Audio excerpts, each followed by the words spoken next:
السلام علیکم سامعین، یقیناً آپ سب خیریت سے ہوں گے اور آج کی ویڈیو بھی آپ کو پسند آئے گی۔ سامعین، آج کی اس ویڈیو میں ہم بات کریں گے حضرت امام شافعی رحمۃ اللہ علیہ کے ایمان افروز واقعہ کے بارے میں۔ امام شافعی رحمۃ اللہ علیہ فرماتے ہیں کہ میرے اوپر ایسا وقت بھی تھا کہ میرے پاس کوئی لکھنے کے لیے کاغذ نہیں ہوتا تھا، تو میں بڑے جانور کی بڑی ہڈیاں تلاش کرتا پھرتا تھا، ڈھونڈتا تھا بڑی ہڈی کہیں سے مجھے مل جائے، کیونکہ خشک ہڈی پر میں لکھ کے رکھتا تھا اور ان کو اپنے گھر کے کونے میں ڈال دیتا تھا۔ یہ میری کتابیں ہوتی تھیں۔ سامعین، اس وقت کوئی نہیں جانتا تھا کہ یہ بڑی ہڈیوں کو ڈھونڈنے والا بچہ آنے والے وقت میں امام شافعی رحمۃ اللہ علیہ بننے والا ہے۔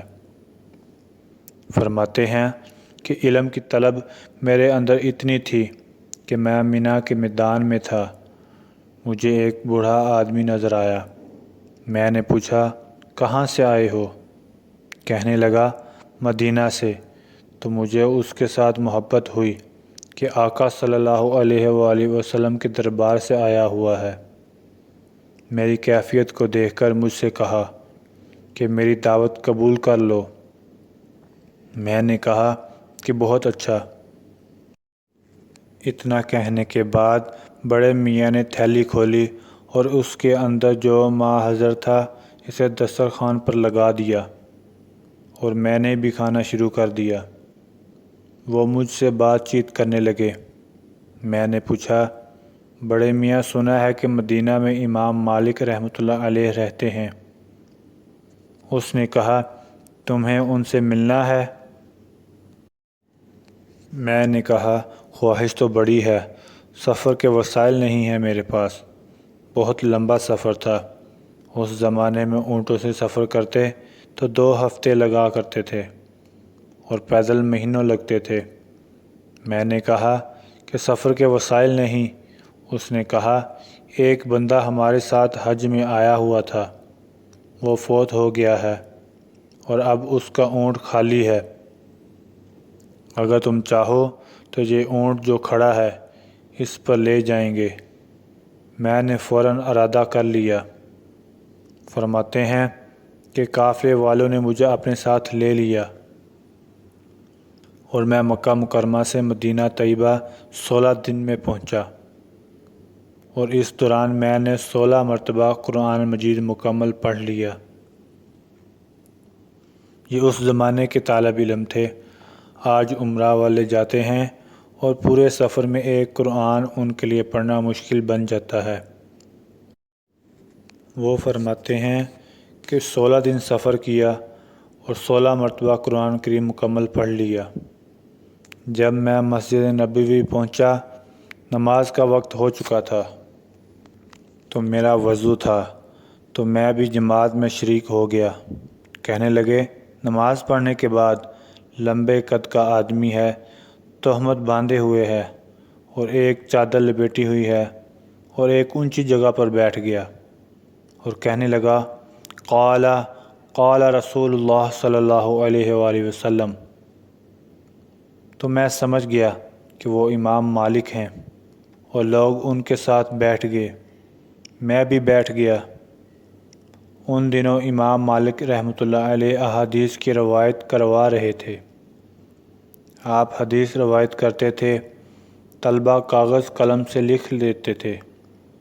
فرمانے لگے، انہوں نے حدیث روایت کرنی شروع کی اور سب نے کاغذ پر لکھنی شروع کی۔ میں مسافر تھا، نہ کاغذ نہ قلم، وسائل ہی نہیں تھے۔ دل میرا بڑا چاہا، کاش مجھے بھی ان طلبہ سے مشابہت ہو جاتی، میں بھی حدیث کی کتابت کرتا۔ یہ سوچ رہا تھا کہ مجھے ایک تنکا نظر آیا۔ میں نے وہ تنکا اٹھا لیا۔ پھر میں نے کہا، اچھا، ہونٹوں کی ترمی سے لکھتا ہوں۔ نہ سیاہی ہے، اور جو وہ پڑھ رہے تھے میں اس کو اپنی ہتھیلی پر لکھ رہا تھا۔ چلو، مجھے طلباء کے ساتھ تشبیہ حاصل ہو جائے گی۔ امام مالک رحمۃ اللہ علیہ نے کچھ احادیث سنائی۔ اگلی نماز کا وقت ہو گیا، مجلس برخاست ہو گئی، لوگ وضو کرنے چلے گئے۔ میرا وضو تھا تو میں وہیں بیٹھا رہا، تو امام مالک رحمۃ اللہ علیہ نے مجھے بلا لیا۔ نوجوان، کہاں سے آئے ہو؟ میں نے کہا مکہ سے آیا ہوں۔ یہ تم ہتھیلی پر کیا کر رہے تھے؟ میں نے کہا یہ جو آپ احادیث سنا رہے تھے وہ لکھ رہا تھا۔ انہوں نے کہا اپنی ہتھیلی دکھاؤ۔ جب میری ہتھیلی دیکھی تو کچھ بھی لکھا ہوا نہیں تھا۔ وہ کہنے لگے یہ تو حدیث پاک کی شان میں گستاخی ہے کہ تم اس طرح اپنے ہونٹوں کا لعاب لگا کر حدیث پاک لکھتے ہو، یہ تو مناسب نہیں۔ میں نے کہا حضرت میں مسافر ہوں، نہ قلم ہے نہ کاغذ ہے، میں آپ کے شاگردوں کے ساتھ تشبیہ حاصل کرنے کے لیے ایسا کر رہا تھا۔ حقیقت میں آپ جو پڑھا رہے تھے میں ان کو اپنے دل پر لکھ رہا تھا۔ کہتے ہیں کہ میرے اس جواب پر بڑے عجیب حیران ہو گئے۔ کہنے لگے اگر تم دل پر لکھ رہے تھے تو سناؤ۔